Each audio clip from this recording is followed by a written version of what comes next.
మన ప్రభు అయిన యేసుక్రీస్తు పరిశుద్ధమైన నామంలో ఉదయకాల వాక్య ధ్యానంలో వీక్షిస్తున్న విశ్వాసులకు, సంఘమునకు, సేవకులకు, సకల పరిశుద్ధులకు దేవుని కృపయు, దేవుని సమాధానము, ఆయన మందిరంలోని దీవెన మీకును మీ కుటుంబములకు కలుగునుగాక.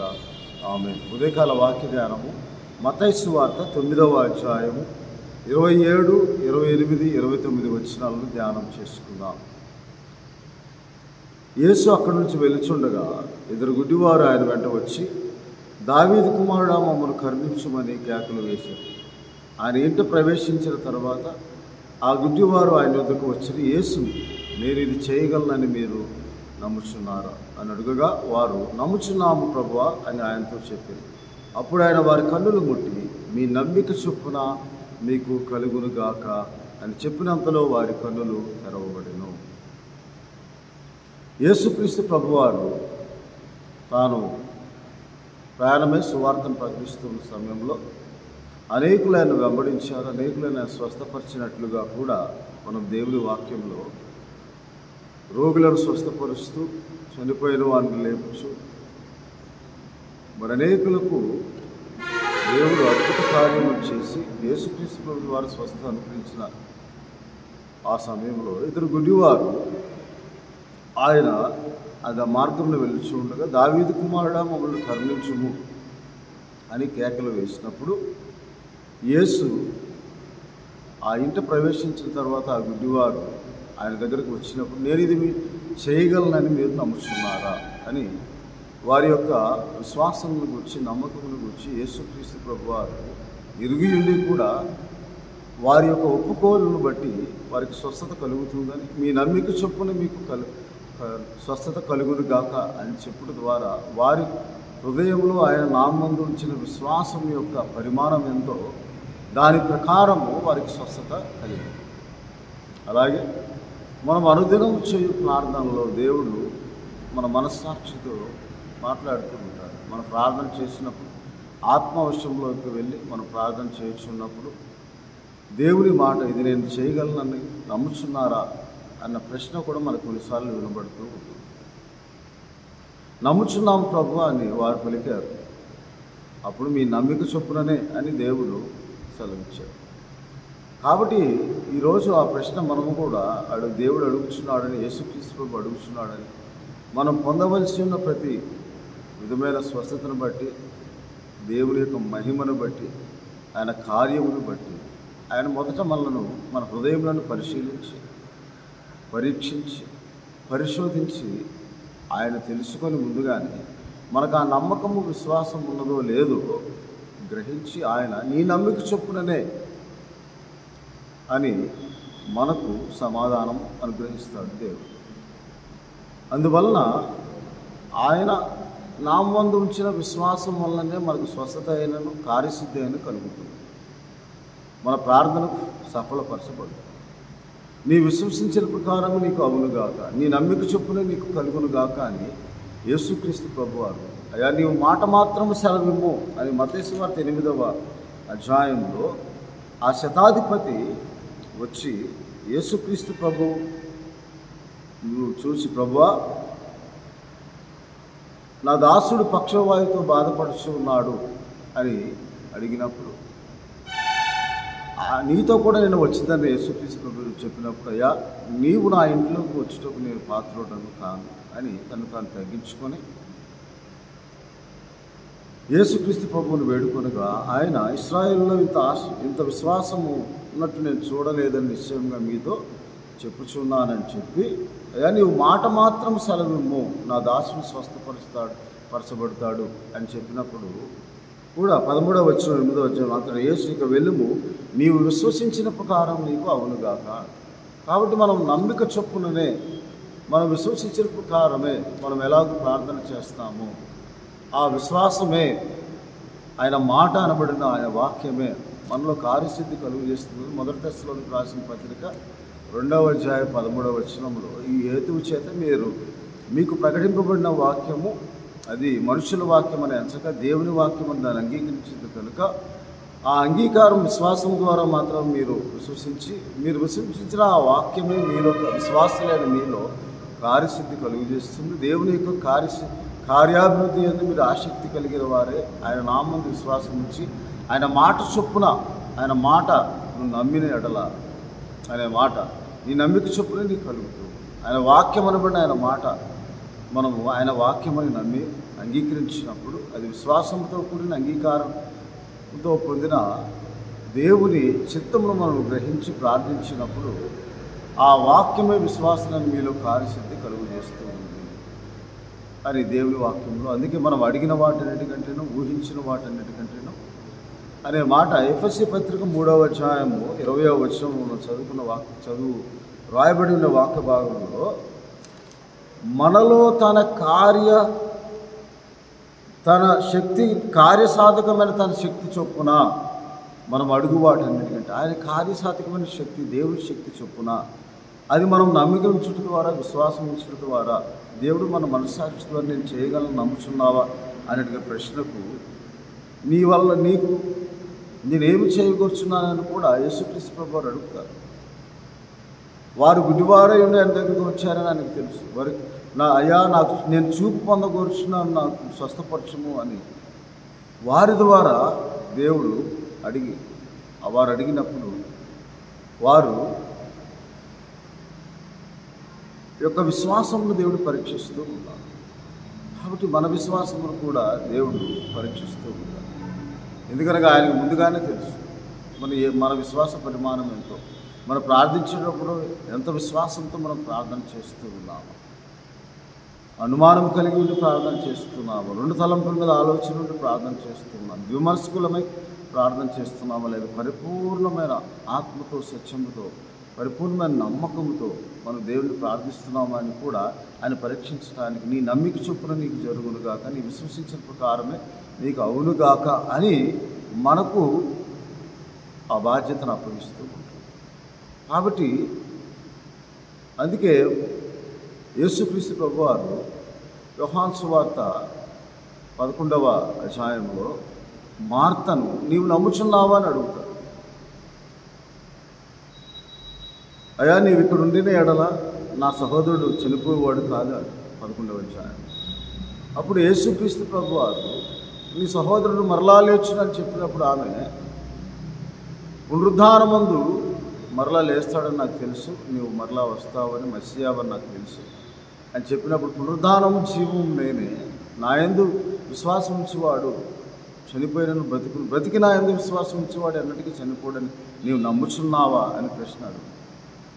మరి అయితే ఆయన పాదం మీద పడి ప్రభా నీవు ఇక్కడుండే ఎడల నా సహోదరుడు చనిపోయేవాడు కాదని పరిపూర్ణమైన విశ్వాసంతో, నమ్మకంతో ప్రార్థన చేసి నీవు వచ్చావు నా సహోదరుడు బ్రతుకుతాడని మరియా, ఎందుకనగా మరియా ఉత్తమమైన దాన్ని ఎంచుకుంది. ఆయన మార్తా మరియా ఇంటికి వచ్చినప్పుడు ఆయన పాదం చెంత చేరి బోధ వినుటకు, ఆయన మాటలు వినుటకు, ఆయన మాటల ప్రకారం జీవించుటకు, ఆయన వాక్యం అధికారంతో కూడినదై ఉన్నందున ఆయన వాక్యమే కార్యసిద్ధి కలుగజేయ వాక్యం, దేవుని శక్తి ఉన్న ఆయన వాక్యం.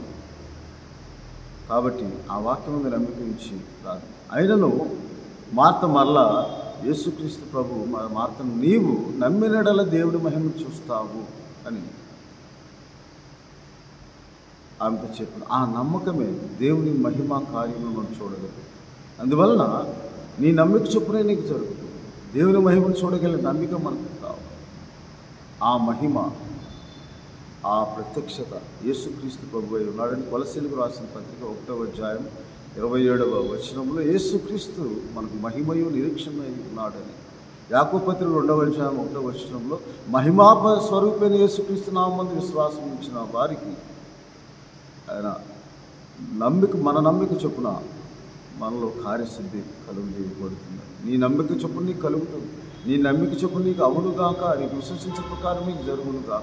ఎందుకనగా 2వ కొరింథీయులకు రాసిన పత్రిక 1వ అధ్యాయములో యేసుక్రీస్తునందు ఉన్న ప్రతి వాగ్దానము 20వ వచనంలో 19-20 వచనంలో మీలో ప్రకటింపబడిన దేవుని కుమారుడు యేసుక్రీస్తు అవునని చెప్పి కాదని వాడై ఉండలేదు, కానీ ఆయన అవునని వాడై ఉన్నాడు. నీ విశ్వసించిన ప్రకారమే నీకు అవును కలుగునుగాక, అవునుగాక అంటాడు. ఆ తర్వాత దేవుని వాగ్దానములు ఎన్ని అయినను అవన్నీ క్రీస్తునందు అవునన్నట్టుగానే ఉన్నవి కనుక మన ద్వారా దేవునికి మహిమ కలుగుటకై నీవు నమ్మిన వడల్లా దేవుని మహిమను చూస్తూ నమ్ముట నీ వలన అయితే నమ్ము ప్రతి వానికి సమస్తం సాధ్యం. మార్కు సువార్త 9:23 రాయబడిన ప్రకారం ఆ తండ్రి దయ పట్టిన వారితో దయ అపనమ్మకం లేకుండా నాకు సహాయం దయచేయు అని ప్రార్థన చేస్తాను. అందువల్ల మనం అడుగు ప్రతి వాటిని నా పొంది ఉన్నామని నమ్మాలని మత్తయి సువార్త 21:22 మార్కు సువార్త 11:24 యేసుక్రీస్తు ప్రభువు మీరు అడుగు వాటిని పొంది ఉన్నారని నిశ్చయముగా పొంది ఉన్నారని మీరు నమ్మిన యెడల అవి మీకు దొరుకుతుంది ప్రార్థన చేయనప్పుడు అనే మాట. అందువల్ల అవన్నీ మన ద్వారా దేవునికి మహిమ కలుగుటకై అవన్నీ ఆయన వల్ల నిశ్చయములై ఉన్నవి. ఆమేన్. కాబట్టి అలాగ నీ జరుగునుగాక, ఆ ప్రకారమే జరుగునుగాక, నీ విశ్వసించిన ప్రకారమే నిశ్చయముగా నీకు దేవుని వలన దొరుకునుగాక.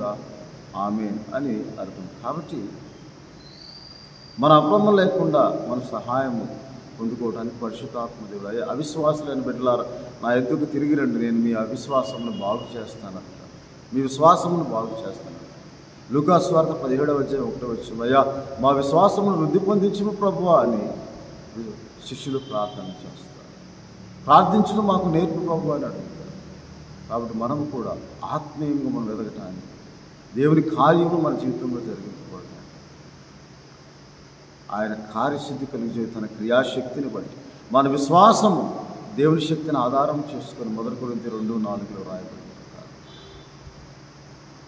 ఆ విశ్వాసము క్రియాత్మకమైనదిగా ఉండినప్పుడు హృదయంలో విశ్వసించిన విశ్వాసముగా పరిపూర్ణమైన విశ్వాసముగా క్రియాత్మకం క్రియ జరిగించుటకు కార్యసిద్ధి కలిగించే విశ్వాసముగా ఆయన మాట ఎందుకు విశ్వాసం వచ్చి ఆయన దగ్గరికి వచ్చినప్పుడు ఆయన అవును అనువాడు కానీ కాదనువాడు కాదు, నిశ్చయంగా నీకు అనుగ్రహింపబడుతుంది. దేవుని ఇది నేను చేయగలని నమ్ముచున్నా, మీకేమి చేయకూర్చున్నావు అని అడుగుతాడు.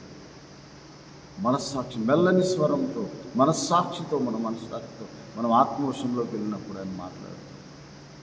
కాబట్టి మనము మన ధ్యానం ఆయన గూర్చిన ధ్యానం, మన నోటి మాటలు మన హృదయ ధ్యానం ఆయన దృష్టికి అంగీకారంలో ఉన్నప్పుడు ఆయన ప్రత్యుత్తరం ఇచ్చు దేవుడు, స్వస్థపరచు దేవుడు, దీవించు దేవుడు, ఆశీర్వదించు దేవుడు, కార్యసిద్ధి కలుగుటి దేవుడై ఉన్నాడని దేవుని వాక్యంలో రాయబడి ఉన్నది. అందువలన మనమందరం ఆయనకు ప్రార్థించడం, ఆయన చెప్పిన మాట విన్నట్లుగా మన మనస్సాక్షితో మన ఆత్మవశంలోకి వెళ్ళి ప్రభు నాతో ఏం మాట్లాడుతున్నాడు, నన్ను ఏం అడుగుచున్నాడు మనం దాన్ని గమనించినప్పుడు ప్రభు నీ చిత్తం ఏమిటో నేను పరీక్షించి తెలుసుకున్నట్టు మన మనస్సు మారి అనగా దేవుని వైపు తెలియదు. దేవుడు మనకు తన వాక్కు ద్వారా అనుగ్రహించే వాగ్దానం మనం జ్ఞాపకం చేసుకున్నప్పుడు అది అవును అన్నట్టుగా మనం దాన్ని వినినప్పుడు అది నిశ్చయంగా నీకు అనుగ్రహించు. నీ నమ్మికను పరీక్షించు దేవుడు, నీ విశ్వాసమును పరీక్షించు దేవుడు. నీవు నమ్మిన ఎడల దేవుని మహిమను చూస్తావని మహిమాస్వరూపుడు యేసుక్రీస్తు ప్రభు నామం అందించిన విశ్వాసం ఆ విశ్వసించే ప్రకారం నీకు అవునుగాక అని యేసుక్రీస్తు ప్రభు సెలవిచ్చిన మాట మాత్రం సెలవిమ్ము ప్రభు అని మనం అడిగినాం. కృతజ్ఞతాపూర్వకంగా బహువినయముగా ఆయన వేడుకున్నప్పుడు ఆయన మనకు కార్యసిద్ధి కలుగు చేయ దేవుడై ఉన్నాడు. ప్రతి ప్రార్థన ఆలకించి ప్రార్థనకు ప్రతిఫలము దయచే దేవుడై ఉన్నాడు. దేవుని వాక్యంలో రాయబడి మాటిమాటిగా అడుగుతుగా గుజాడుతుగా మనం బతిమాలుతుంది వారు బహువినయముగా వేడుకుంటూ 77వ కీర్తన 1వ వచనంలో నేను ఎలుగెత్తి యెహోవాకు మరి ఆయన చెవి ఎగ్గు వరకు నేను ఎలుగెత్తి మొరపెట్టుచు నా కార్యం సఫలం చేయి. 57వ కీర్తన 2వ వచనం మహోన్నతుని దేవుని నా కార్యం సఫలం చేస్తాడు తప్పక అన్న నిశ్చయితతో హృదయముందు విశ్వాసం, పరిపూర్ణమైన విశ్వాసం, నమ్మకం. అందుకే లూకా సువార్త 12వ అధ్యాయంలో ఏమి తిందమో ఏమి త్రాగుదమో అనుమానము కలిగి ఉండకూడదు అంటారు. విమనస్కులై ఉండకుండా స్వస్థబుద్ధి గలవారు మన ప్రార్థన పూర్వకంగా యేసుక్రీస్తు ప్రభువుని వేడుకున్నాం. అనుమానం లేకుండా సందేహం లేకుండా కీర్తన గ్రంథం 27వ అధ్యాయం 2వ వచనం ఏమీ సందేహింపకుండా యెహోవా యందు నమ్మకించి యెహోవా నా హృదయమును పరిశీలించు, నన్ను పరీక్షించు, నా అంతరంగమును పరిశోధించము ప్రభువా అని మనం ప్రార్థించి ఆయన మాటను వినుటం, ఆయన చిత్తమును కనుగొట్టం చేయి ప్రార్థన. అడుగుట, వెతుకుట, తట్టుట, అప్పుడు మీకు దొరుకును. ఆయన అనుగ్రహిస్తాడు. అనుమానం కలిగకుండా అడిగినప్పుడు విశ్వసించిన ప్రకారం నీకు అవునుగా కానీ నీ నమ్మక చొప్పున నీకు కలుగునుగా కానీ నమ్ము ప్రతివానికి ఉచితంగా దేవుడు అనుగ్రహించే కృపావరం. ఆయన ఎల్లప్పుడూ సిద్ధముగా ఉండి దేవుడు అనుగ్రహించడానికి సిద్ధంగా ఉంది, నెరవేర్చడానికి సిద్ధంగా ఉంది, స్థిరపరచడానికి సిద్ధంగా ఉంది. నీ ప్రార్థన నా ప్రార్థన ఆలకించి నీవు విశ్వసించిన ప్రకారం నీ నమ్మిక చొప్పున నీకు కలుగునుగాక. ఆమేన్. ప్రభువానికి స్తోత్రాలు. కృపగల దేవుడు మహోన్నతుడా, అవును తండ్రి, మేము విశ్వసించిన ప్రకారం మా నమ్మిక చొప్పున మాకు అవునుగాక, నిశ్చయముగా జరుగునుగాక, ఆ ప్రకారమే జరుగునుగాక. నమ్మిన ఎడల మేము దేవుని మహిమను చూస్తాము. నీ మహిమ ప్రభావం గల కార్యములు ప్రభు, నీ కార్యములు మహిమా ప్రభావం గలవు.